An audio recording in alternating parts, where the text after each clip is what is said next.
El 8 de septiembre de 2006, los 5 estados de Asia Central, Kazajistán, Kirguistán, Uzbekistán, Tayikistán y Turkmenistán, firmaron un tratado que establece una zona libre de armas nucleares. El tratado tiene como objetivo reducir el riesgo de proliferación nuclear y terrorismo con armas nucleares. Medidas para la no proliferación de armas nucleares.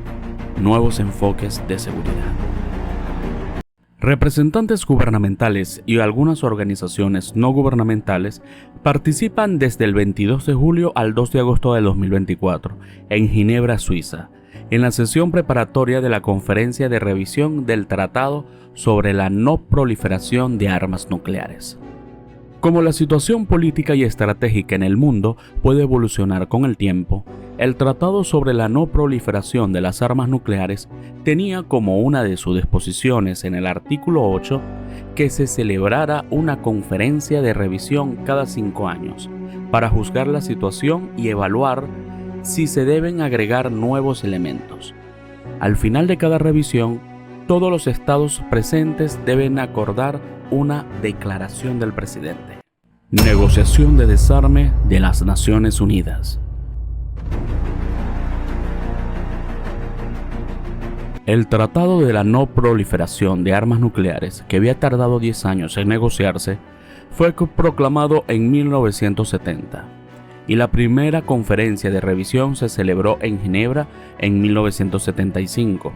Como la conferencia de revisión fue una reunión de los estados partes en el tratado y no una reunión ordinaria de las Naciones Unidas, la negociación de desarme, los representantes de la ONG tuvieron más oportunidades de interacción con los gobiernos.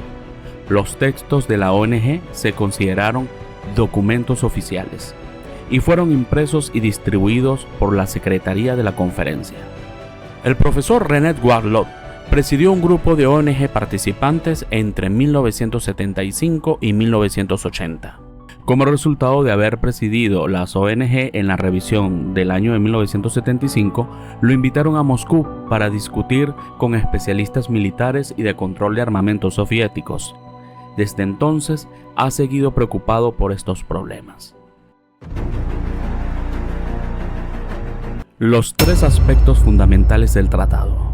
Cada conferencia de revisión se ha ocupado de los 3 aspectos fundamentales del tratado: la no proliferación, la promoción de los usos pacíficos de la energía nuclear y las iniciativas de desarme de los 5 estados poseedores de armas nucleares cuando se firmó el tratado: Estados Unidos, Rusia, el Reino Unido, Francia y China, según lo establecido en el artículo 6. Para hacer las cosas más complicadas pero políticamente realistas, las políticas de los estados poseedores de armas nucleares que no han firmado el Tratado de la No Proliferación de Armas Nucleares, como India, Pakistán, Israel y Corea del Norte, tiñen los debates de cada examen. Irán es estado parte en el Tratado de la No Proliferación de Armas Nucleares, pero se han planteado dudas sobre la eficacia del control del Organismo Internacional de Energía Atómica, sobre las actividades nucleares pacíficas de Irán y si el material nuclear se está enriqueciendo hasta niveles de producción de armas. Un elefante en la habitación. Las armas nucleares de Israel y su significado para las políticas en Oriente Medio han sido durante mucho tiempo un elefante en la habitación. Es decir, demasiado grandes para no notarlos, pero demasiado peligrosos para abordarlas si se quiere hacer algo más en el proceso de revisión. En el año de 1995 había un anexo a la declaración final del presidente sobre la revisión en el que se proponía que se debería convocar una conferencia sobre un Oriente Medio potencialmente libre de armas nucleares. En la práctica, nunca llegó el momento, pero el concepto sigue ahí. El Plan Rapaki. El concepto de zonas libres de armas nucleares ha sido un concepto importante en los esfuerzos de desarme y reducción de conflictos regionales. La creación de una zona libre de armas nucleares fue propuesta por primera vez por el ministro de Asuntos Exteriores, el polaco Adam Rapacki, en la Asamblea General de la ONU en octubre de 1957, apenas un año después del aplastamiento del levantamiento en Hungría. El aplastamiento de la revuelta húngara por las tropas soviéticas y el malestar entre los trabajadores polacos al mismo tiempo demostraron que el equilibrio este-oeste en Europa Central era inestable. Con la Unión Soviética y los Estados Unidos en posesión de armas nucleares, y tal vez con la voluntad de utilizarlos si la situación política se volviera radicalmente inestable. El Plan Rapacki, como se conoció, pedía la desnuclearización de Alemania Oriental y Occidental, Checoslovaquia y Polonia. Las potencias de la OTAN se opusieron al Plan Rapacki. El plan pasó por varias variantes, que incluyeron su ampliación para cubrir la reducción de fuerzas armadas y armamentos.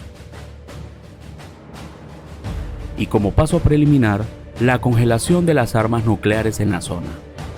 Las potencias de la OTAN se opusieron al Plan Rapacki en parte porque reconocían la legitimidad del Estado de Alemania Oriental.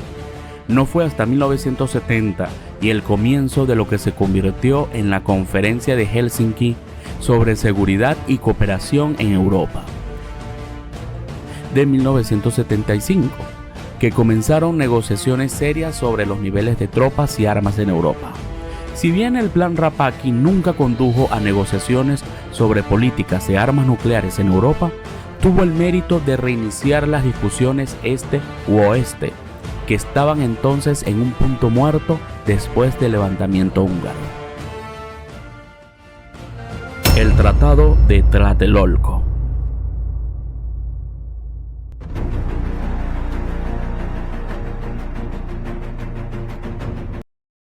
La primera zona libre de armas nucleares que se negoció, el Tratado de Tlatelolco, fue una consecuencia directa de la crisis de los misiles cubanos de octubre de 1962. Es difícil saber hasta qué punto estuvo cerca de un intercambio nuclear entre los Estados Unidos y la Unión Soviética. Lo único cierto es que la crisis de los misiles cubanos fue el motor motivante para que los líderes latinoamericanos se movieran a la acción. Si bien América Latina no era un área en la que la confrontación militar fuera tan cruda como en Europa, la crisis de los misiles cubanos fue una advertencia de que no era necesario tener ejércitos enfrentados entre sí para que hubiera peligro. Desnuclearización de América Latina. México, bajo el liderazgo del embajador Alfonso García Robles en la ONU, comenzó inmediatamente a pedir una desnuclearización de América Latina. Hubo una serie de conferencias y en febrero de 1967 se firmó en Tlatelolco, México, el Tratado para la Prohibición de las Armas Nucleares en América Latina. Para un importante tratado de control de armas, el Tlatelolco se negoció en poco tiempo, debido en parte al miedo inspirado por la crisis de los misiles cubanos, pero especialmente a la energía y perseverancia de García Robles y al asesoramiento experto de William Epstein, director de desarme de la ONU. El tratado estableció un sistema de control permanente y eficaz, que contiene una serie de elementos novedosos y pioneros, así como un organismo para supervisar el tratado. Superman no viene a librar al mundo de las armas nucleares.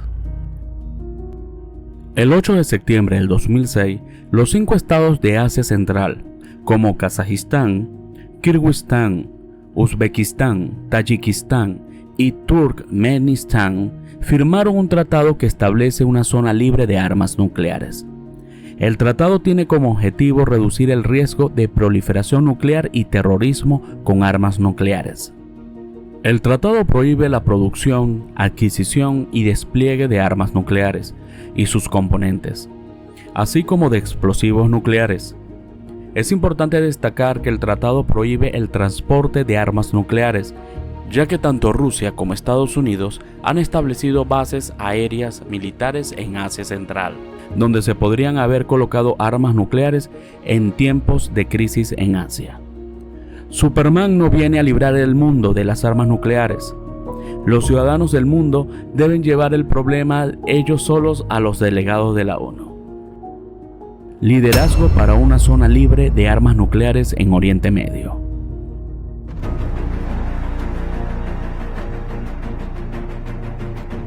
Es un aspecto desafortunado de la política mundial, que normalmente se emprendan acciones constructivas de creación de instituciones solo debido a una crisis. Quizás las crecientes presiones en el Medio Oriente podrían conducir a un liderazgo concertado para una zona libre de armas nucleares en el Medio Oriente.